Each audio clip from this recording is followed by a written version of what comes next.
A9 ನ್ಯೂಸ್ಗೆ ಸ್ವಾಗತ. ನಾನು ಅಮೀನ್ ಶೇಖ್.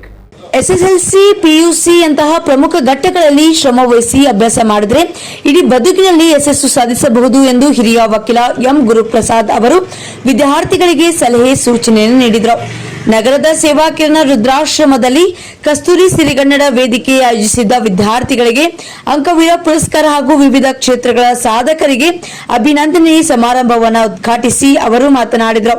ಇಂದು ಹಣ ಕೊಟ್ಟು ಏನಾದರೂ ಕೊಂಡುಕೊಳ್ಳುವ ಎಲ್ಲ ಸಾಧ್ಯತೆಗಳಿವೆ. ಆದರೆ ಹಣ ಕೊಟ್ಟು ವಿದ್ಯೆಯನ್ನ ಕೊಂಡುಕೊಳ್ಳಲು ಮಾತ್ರ ಸಾಧ್ಯವಿಲ್ಲ. ಅದು ಸಾಧಕರಿಗೆ ಮಾತ್ರ ಸಾಧ್ಯ. ಸೋಮಾರಿಗಳು ವಿದ್ಯೆಯನ್ನ ಕಲಿಯಲು ಸಾಧ್ಯವಿಲ್ಲ. ಹಾಗಾಗಿ ವಿದ್ಯೆಗಿರುವಂತಹ ಮಹತ್ವವನ್ನು ಅರಿತು ನಡೆಯಬೇಕಿದೆ. ಪುಸ್ತಕವನ್ನ ಮಸ್ತಕಕ್ಕೆ ತೆಗೆದುಕೊಂಡಾಗ ಮಸ್ತಕವೇ ಪುಸ್ತಕವಾಗಿ ನಮಗೆ ಮಾರ್ಗದರ್ಶನವನ್ನ ಮಾಡುತ್ತದೆ. ಈ ಹಿನ್ನೆಲೆಯಲ್ಲಿ ವಿದ್ಯಾರ್ಥಿಗಳು ಪ್ರೌಢಶಾಲೆ ಹಾಗೂ ಕಾಲೇಜು ಹಂತದಲ್ಲಿ ಶ್ರಮವನ್ನು ವಹಿಸಿದ್ರೆ ಮಾತ್ರ ಮುಂದಿನ 60 ವರ್ಷಗಳ ಕಾಲ ಶ್ರಮವು ನಿಮ್ಮ ಕೈ ಹಿಡಿಯುತ್ತದೆ. ಅದು ಬಿಟ್ಟು ವಿದ್ಯಾರ್ಥಿ ಜೀವನದಲ್ಲಿ ನಿರ್ಲಕ್ಷ್ಯ ಮಾಡದೆ ಮುಂದಿನ 60 ವರ್ಷಗಳ ಕಾಲ ನೀವು ನಿರಂತರವಾಗಿ ಶ್ರಮವನ್ನ ಪಡಬೇಕಾಗುತ್ತದೆ ಎಂಬುದನ್ನು ಜ್ಞಾಪಕದಲ್ಲಿ ಇಟ್ಟುಕೊಳ್ಳಬೇಕೆಂದು ಎಚ್ಚರಿಸಿದರು. ಅದರಂತೆ ಎಲ್ಲ ವಿದ್ಯಾರ್ಥಿಗಳು 8 ಗಂಟೆಯ ಓದು, 8 ಗಂಟೆಯ ವಿಶ್ರಾಂತಿ, 8 ಗಂಟೆಯ ಆಟ ಓಟಗಳಲ್ಲಿ ತೊಡಗಿಸಿಕೊಳ್ಳುವುದು ಉತ್ತಮ. ಓದುತ್ತೇನೆ ಎಂದು 24 ಗಂಟೆಯೂ ಓದಿದ್ರೆ ಅದು ಅನಾರೋಗ್ಯಕ್ಕೆ ದಾರಿಯಾಗುತ್ತದೆ. ಆದ್ದರಿಂದ ಆತ್ಮಸ್ಥೈರ್ಯ ಬೆಳೆಸಿಕೊಂಡು ಮಹಾನ್ ನಾಯಕರ ಜೀವನ ಸಾಧನೆಯನ್ನ ಓದಿ ಸಾರ್ಥಕತೆ ಕಂಡುಕೊಳ್ಳಬೇಕೆಂದು ಸಲಹೆಯನ್ನು ನೀಡಿದರು. ಅದರಂತೆ 12ನೇ ಶತಮಾನದ ಕರ್ನಾಟಕ ಸಾಂಸ್ಕೃತಿಕ ನಾಯಕ ಬಸವಣ್ಣನವರ ಶರಣ ಪರಂಪರೆ ಆದರ್ಶಗಳನ್ನ ಪ್ರತಿಯೊಬ್ಬ ವಿದ್ಯಾರ್ಥಿಗಳು ಮನೆ ಮನಗಳಲ್ಲಿ ಮೈಗೂಡಿಸಿಕೊಂಡಾಗ ಮಾತ್ರ ಶರಣ ಸಮಾಜ, ಸದೃಢ ಸಮಾಜ, ಸಮತ ಸಮಾಜ ನಿರ್ಮಾಣವಾಗಲು ಸಾಧ್ಯ ಎಂದರು. ಅದರಂತೆ ಈ ಸಂದರ್ಭದಲ್ಲಿ ಪ್ರಾಸ್ತಾವಿಕ ನುಡಿಯಾಡಿದಂತಹ ಮೈಸೂರಿನ ಸಮಾಜ ಸೇವಕರು ಆದಂತಹ ಚಂದಮ್ಮ ಪೂರ್ಣಚಂದ್ರ, ಮಕ್ಕಳಿಗೆ ಇಂದು ಮೊಬೈಲ್ ಕಂಟಕವಾಗಿ ಪರಿಣಮಿಸುತ್ತಿದೆ.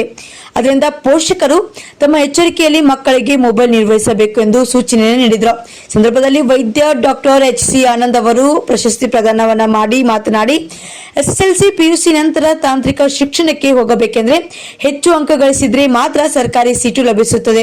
ಇಲ್ಲದಿದ್ರೆ ನಿಮ್ಮ ಪೋಷಕರು ಸಾಕಷ್ಟು ಡೊನೇಷನ್ ತರಬೇಕಾಗುತ್ತದೆ. ಅದಕ್ಕಾಗಿ ಅವರು ಸಾಲದ ಸುಳಿಯಲ್ಲಿ ಸಿಲುಕುವ ಸಂಭವವಿದೆ. ಇದನ್ನು ಅರಿತು ನೀವು ಶೈಕ್ಷಣಿಕ ಸಾಧನೆ ಮಾಡಬೇಕೆಂದು ಸಲಹೆಯನ್ನು ನೀಡಿದರು. ಕಾರ್ಯಕ್ರಮದಲ್ಲಿ 16 ಮಂದಿ ಸಾಧಕರಿಗೆ ಕಸ್ತೂರಿ ಸಿರಿರತ್ನ ಪ್ರಶಸ್ತಿ, 8 ಮಂದಿಗೆ PUC ಹಾಗೂ SSLCಯಲ್ಲಿ ಹೆಚ್ಚು ಅಂಕ ಗಳಿಸಿದ ವಿದ್ಯಾರ್ಥಿಗಳಿಗೆ ಅಂಕವೀರ ಪ್ರಶಸ್ತಿಯನ್ನು ನೀಡಿ ಗೌರವಿಸಲಾಯಿತು. ಕಸ್ತೂರಿ ಸಿರಿಗನ್ನಡ ವೇದಿಕೆ ರಾಜ್ಯಾಧ್ಯಕ್ಷ ಪೋತೇರ್ ಮಹಾದೇವು ಅವರು ಮಾತನಾಡಿ, ನಾವು ಪ್ರತಿ ವರ್ಷ ಅತಿ ಹೆಚ್ಚು ಅಂಕ ಗಳಿಸಿದಂತಹ ವಿದ್ಯಾರ್ಥಿಗಳಿಗೆ ಪ್ರೋತ್ಸಾಹಿಸುವುದು ನಮ್ಮ ಸಂಘಟನೆಯ ಮುಖ್ಯ ಉದ್ದೇಶವಾಗಿದೆ ಎಂದರು. ಮುಂದಿನ ದಿವಸಗಳಲ್ಲಿ ಇನ್ನೂ ಹೆಚ್ಚು ಕಾರ್ಯಕ್ರಮಗಳನ್ನು ಹಮ್ಮಿಕೊಳ್ಳಲಾಗುವುದು ಎಂದರು. ಕಾರ್ಯಕ್ರಮದಲ್ಲಿ ಸೇವಾ ಕಿರಣ ರುದ್ರಾಶ್ರಮದ ಟ್ರಸ್ಟಿ GV ಕುಮಾರ್, ಸಮಾಜ ಸೇವಕ R ಯೋಗಾನಂದ, ರಾಜ್ಯ ಕಾರ್ಯದರ್ಶಿ CJ ಸುಜಾತಾ ಕೃಷ್ಣ, ವೇದಿಕೆಯ ರಾಜ್ಯ ಉಪಾಧ್ಯಕ್ಷೆ K ಮಂಜುಳಾ ರಮೇಶ್, ಹಲಗೂರಿನ ನಿವೃತ್ತ ಶಿಕ್ಷಕ ಸುಂದ್ರಪ್ಪ, ಸುಧಾ ಆರಾಧ್ಯ, ಚಿಕ್ಕತಿಮ್ಮಯ್ಯ, ಶ್ರೀಮತಿ ಶ್ಯಾಮಲಾ ಜಯಕುಮಾರ್ ಮತ್ತಿತರರು ಈ ಸಂದರ್ಭದಲ್ಲಿ ಉಪಸ್ಥಿತರಿದ್ದರು. ಎಷ್ಟು ಶ್ರಮ ಪಟ್ಟಿದ್ದೀರಿ. ನಮ್ಮ ಮಗಳು ಮೆಡಿಕಲ್ ಮಾಡ್ತಾ ಇದ್ದಾರೆ.